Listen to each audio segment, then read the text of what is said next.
moments later. Assalamualaikum warahmatullahi wabarakatuh. Salam sejahtera bagi kita semua. Salam, Om Swastiastu, Namo Buddhaya, salam kebajikan. Ada peribahasa mengatakan, di kalangan profesional konsistensi adalah produk langsung dari etos kerja. Reputasimu lebih penting daripada gajimu dan integritasmu lebih berharga daripada karirmu. Etika adalah mengetahui perbedaan antara apa yang berhak kamu lakukan dan apa yang benar untuk kamu lakukan. Inilah topik pembahasan materi kelompok kami. Perkenalkan, saya Nur Halimah, perwakilan kelompok 8 yang akan membantu jalannya presentasi kali ini. Berikut anggota kelompok kami. Dan untuk selanjutnya pada materi pertama, yaitu ada periklanan dan etika. Periklanan dan etika. Periklanan merupakan salah satu alat yang paling umum digunakan perusahaan untuk mengarahkan komunikasi persuasif pada pembeli sasaran dan masyarakat. Periklanan pada dasarnya adalah bagian dari kehidupan industri modern. Kehidupan dunia modern saat ini sangat tergantung pada iklan. Menurut Mon Lilly dan Charles Johnson, periklanan adalah komunikasi komersil dan non-personal tentang sebuah organisasi dan produk-produknya yang ditransaksikan ke suatu khalayak target melalui media bersifat massal seperti televisi, radio, koran, majalah, direct mail, reklame luar ruangan, atau kendaraan umum.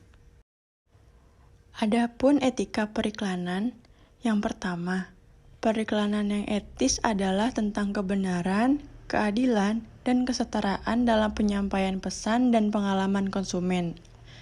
Iklan yang beretika adalah iklan yang jujur, akurat, dan memperjuangkan martabat manusia.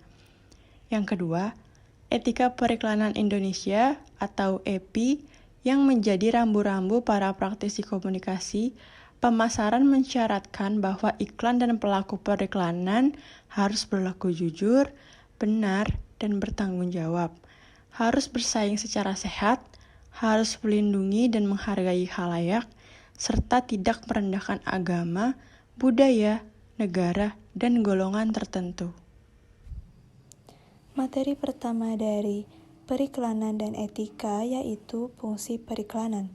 Fungsi periklanan yang paling utama adalah membantu mempromosikan produk atau jasa kepada calon konsumen dan mendorong mereka untuk membeli atau menggunakannya.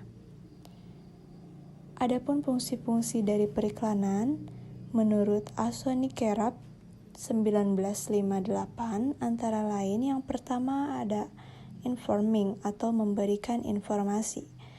Periklanan membuat konsumen sadar atau aware akan merek-merek baru, mendidik merek tentang berbagai fitur dan manfaat merek, serta memfasilitasi penciptaan merek yang positif.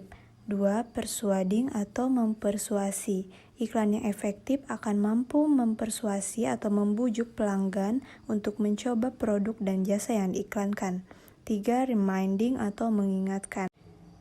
Iklan menjaga agar merek perusahaan tetap segar dalam ingatan konsumen. Periklanan yang efektif juga meningkatkan minat konsumen terhadap merek yang sudah ada dan pembelian sebuah merek yang mungkin tidak akan dipilihnya. 4. Adding value atau memberi nilai tambah. Terdapat 3 cara mendasar di mana perusahaan bisa memberi nilai tambah bagi penawaran-penawaran mereka, yaitu inovasi, penyempurnaan kualitas, atau mengubah persepsi konsumen. Ketiga komponen nilai tambah tersebut benar-benar independen. Nah, untuk yang selanjutnya teman-teman, di sini ada poin kedua, yaitu periklanan dan kebenaran. Pada umumnya, periklanan tidak mempunyai reputasi baik sebagai pelindung atau pejuang kebenaran. Iklan mempunyai unsur promosi seperti merayu konsumen, membujuk dengan cara membeli iming-iming calon pembeli. Karena itu, bahasa periklanan mempergunakan retorika tersendiri yang menandaskan bahwa produknya adalah yang terbaik atau nomor satu di bidangnya. Bahasa periklanan pada umumnya syarat dan superlatif dan hiperbol. Tetapi kerap kali iklan terkesan suka membohongi, menyesatkan, dan bahkan menipu publik, seperti halnya dengan tidak mengatakan seluruh kebenaran, misalnya karena mendiamkan sesuatu yang sebenarnya penting untuk diketahui. Dan untuk poin ketiga, di sini ada manipulasi dengan periklanan. Manipulasi melalui iklan atau cara apapun merupakan tindakan yang tidak etis, tetapi iklan tidak mudah manipulasi karena tidak mudah membuat korban permainan. Nah, di bawah ini ada dua cara untuk memanipulasi orang dengan periklanan. Yang pertama, di sini ada subliminal advertising.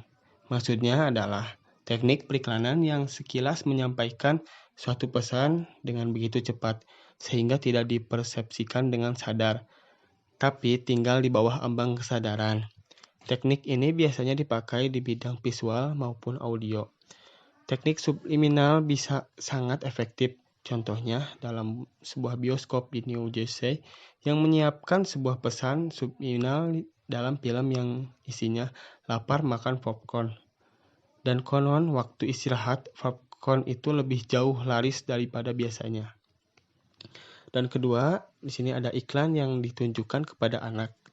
Iklan seperti ini pun harus dianggap kurang etis karena anak mudah dimanipulasi dan dipermainkan. Iklan lebih ditunjukkan langsung kepada anak tidak bisa dinilai lain daripada manipulasi saja. Dan karena itu harus ditolak sebagai tidak etis. Yang selanjutnya ada pengontrolan terhadap iklan. Industri periklanan harus memiliki kontrol yang memadai untuk mengkompensasi ketentraman ini. Pengendalian ini harus dilakukan terutama melalui 3 cara berikut. Yang pertama ada kontrol oleh pemerintah. Fungsi penting pemerintah adalah melindungi konsumen dari dampak buruk iklan. Di Amerika Serikat, lembaga pemerintah memantau praktik iklan dengan sederhana, antara lain melalui Badan Pengawas Obat dan Makanan dan Komisi Perdagangan Federal. Di Indonesia, iklan diawasi oleh Direktur Jenderal Pengawasan Obat dan Makanan atau POM, Kementerian Kesehatan. Lalu yang kedua ada kontrol pengiklan. Cara efektif memecahkan masalah etika dalam periklanan yaitu mandiri dalam dunia periklanan. Seperangkat standar dan pedoman yang diterima oleh pengiklan, khususnya Asosiasi Biro Iklan, jika kode etik diterima tentu juga harus dipatuhi. Di Indonesia, pemeriksaan aturan etika ini dipercaya kepada Komisi Periklanan Indonesia. Lalu yang terakhir ada kontrol oleh masyarakat. Semua orang wajib ada dalam memantau kualitas iklan dengan etika yang baik, dengan mendukung dan mempromosikan organisasi konsumen. Kita dapat menetralisir dampak negatif periklanan. Laporan konsumen terhadap sesuatu produk atau layanan sangat efektif dalam memeriksa kualitasnya dan sekaligus kebenaran iklannya. Selain itu, cara yang lebih baik untuk mengembangkan kualitas etika sebuah iklan dengan memberi hadiah pada iklan dengan rating terbaik. Di Indonesia ada Citra Adi Pariwara yang diberikan penghargaan setiap tahunnya oleh Asosiasi Perusahaan Periklanan Indonesia. 5. Penilaian etis terhadap iklan. 1.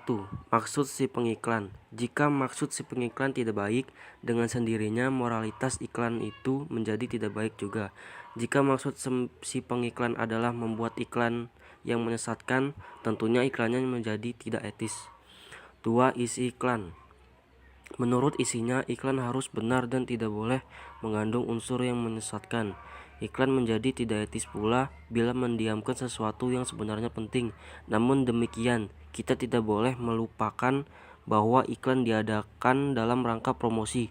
Karena itu, informasinya tidak perlu selengkap dan seobjektif seperti laporan dari instansi netral.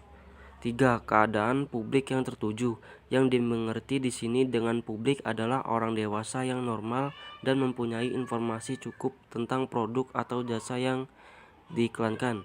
4. Kebiasaan di bidang periklanan. Periklanan selalu dipraktekkan dalam rangka suatu tradisi, di mana ada tradisi periklanan yang sudah lama dan terbentuk kuat Tentu masuk akal saja bila beberapa iklan lebih mudah diterima daripada di mana praktek periklanan baru mulai dijalankan pada skala besar.